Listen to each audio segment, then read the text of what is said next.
utmost the spirit of people's movement and aspirations of our people for peace, stability, and progress. The government of Nepal is seriously engaged in taking the ongoing peace process to a positive and meaningful conclusion, writing a new democratic constitution within the stipulated time frame and meeting the rising aspirations of the Nepali people for rapid social and economic transformation. The government is committed to achieve these lofty goals through political consensus, consultations, and dialogue on the part of political forces in the country. Ladies and gentlemen, Nepal is one of the very few countries endowed with multifarious biological resources.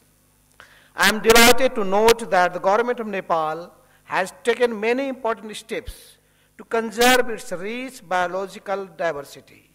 Organized efforts began in the early 1970s with a focus on endangered species and establishment of protected area network to conserve and manage representative ecosystems and their elements. The government has introduced timely changes and improvements in its policies and laws to strengthen our conservation initiatives in consultation and cooperation with national and international organizations and local communities.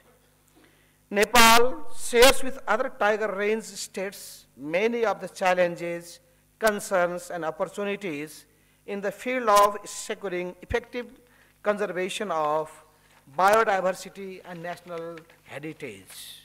We have spearheaded community management of certain forests and buffer zones around protected areas in our country to ensure long-term management, sustenance, and protection of our unique biodiversity. In our periodic national plans, we have emphasized on the importance of conservation of rare and endangered species. In view of various challenges in the way of our conservation efforts, we seek to reinforce and intensify conservation measures with support from our national organizations and the international community. The government is committed to the conservation of Nepal's biological resources and strengthen trans-boundary cooperation with neighboring countries.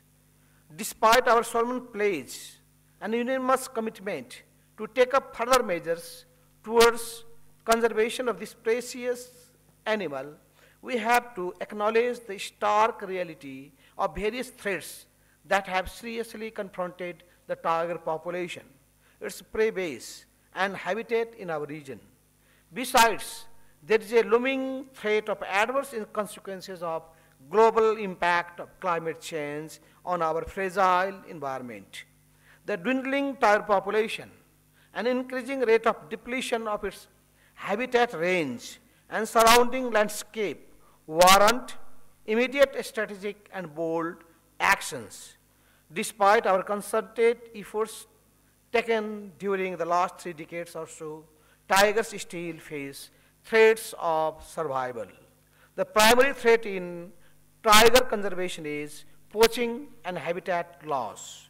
Apart from other problems, our efforts in pursuing sustained environmental conservation strategy have also been challenged by extreme poverty.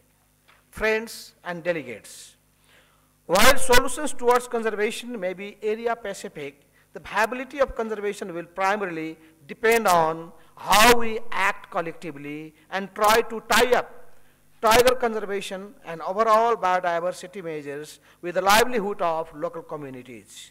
In order to ensure the recovery of endangered species like tigers, a healthy ecosystem for the welfare of human society, there is no better alternative than to initiate joint efforts on our part.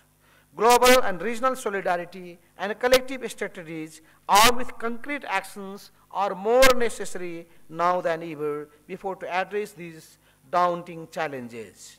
We need to take quick measures to protect these species from extinction. In this context, I understand that the challenges before this workshop are how to devise workable solutions that benefit both nature and people. Ladies and gentlemen, I would like to reiterate here that the government of Nepal is firmly committed to the cause of conservation of this unique species and its habitat. We need international support, your expert advice, and good wishes to make our efforts more fruitful. As this event has provided a forum to assemble governmental, intergovernmental, and non-governmental bodies, as well as development and partner organizations together to discuss such an important issue. I am confident that your deliberations will certainly add a much needed impetus in the course of better promoting conservation measures on a collective scale. On this occasion, I feel that it is pertinent to share with you our ongoing initiatives for setting up effective trans-boundary cooperation with our neighboring countries with a view to better ensuring trans-boundary conservation and efficient law enforcement mechanism. Moreover, we are now in the process of having high-level mechanisms for National Tiger Conservation Authority and Wildlife Crime Control Coordination Committee. We are confident that the establishment of these bodies will have a favorable impact on halting trafficking of wild animals and their body parts. I would like to assure you that we are determined to further accelerate our efforts and initiatives at central, regional, and field levels to conserve our rare and endangered species of flora and fauna. I strongly believe that international solidarity will be crucial in this venture.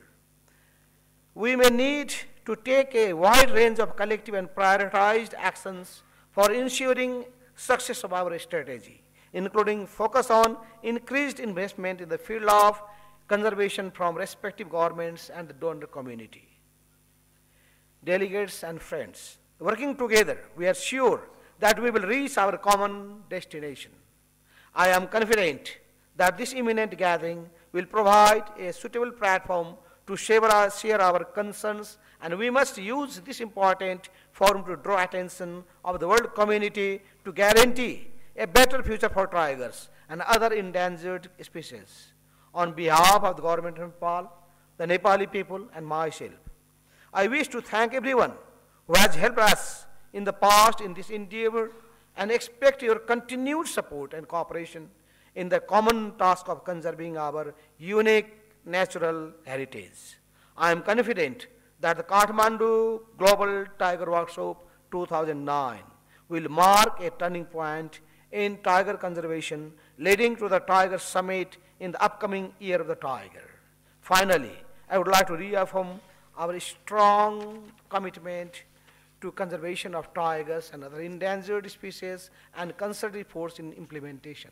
I would also like to thank the organizers, co-sponsors, and conservation partners for making this program a success. Let's all be together to make the planet a better and safer place for tigers, the pride of Asia. Thank you.